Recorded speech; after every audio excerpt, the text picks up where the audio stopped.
little children, little infant children, and very young children, they're often put into a playpen or a crib. And if they're out in a busy area, they're usually holding their parent's hand, if they can, if they're walking by then. But young little children, infants, they have to be in a restriction or in a restricted area. Or in the case of holding someone's hand, they have to be restricted and limited, because they will hurt themselves if they're not limited and restricted. So that's what physics is to the soul.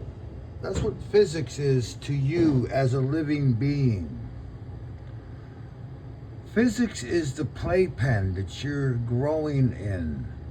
Because you're a spiritual being, you have a lot of power, but you have to be in a limited circumstance, condition, in order for you to not kill yourself and everything around you. Destroy everything around you and destroy yourself. So, physics is the playpen that your soul is growing in. The physical reality, the way things are, hard facts.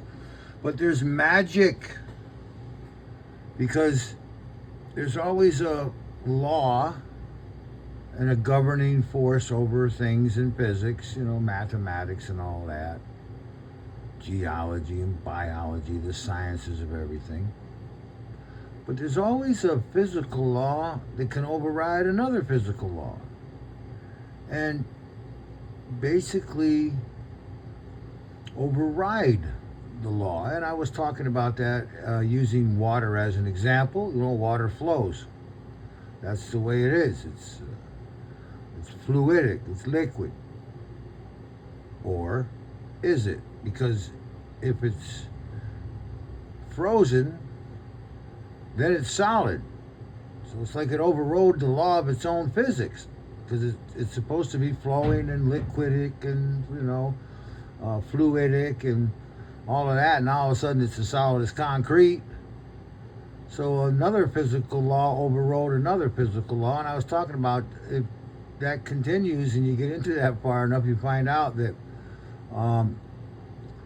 the ultimate physical law is the one that overrides all the other physical laws, and there's sort of where the magic comes in.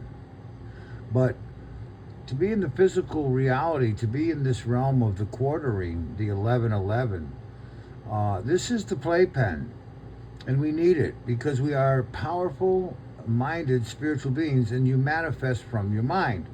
So tarot teaches that you are a duality, that you're not just an individual, a mind that is thinking for itself. You're actually a twindividual, and this is a very hard fact to readjust to, but it's solid fact. You are not a singularity. There is not one of you. No way, man, no way. You'll see it when you come more into it. You got to begin to change your perception of yourself. You are a duality. There's two of you.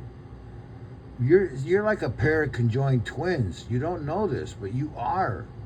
There's not two halves of you. That's ego again, trying to become a singularity. The great fact of existence is that everything has a polar opposite. It's not another half. It is an opposite. It's on its own, but nothing's on its own. So the great lesson of tarot is that you're in a relationship with yourself. And the first marriage, the Lover's card and others, talks about the union of your opposites. And what that means in street talk is that your thoughts begin to honor your feelings, not emotions. That's something else different. But those gut feelings, and they're not intermittent. They don't come once in a while. They're there all the time. Your first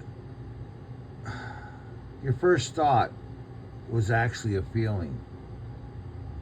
And it comes from the duality, from the two of you, your feminine side feeling, your masculine side thinking. And it's the union of those two that makes the magic. And all of this is everywhere. More on this as we go along.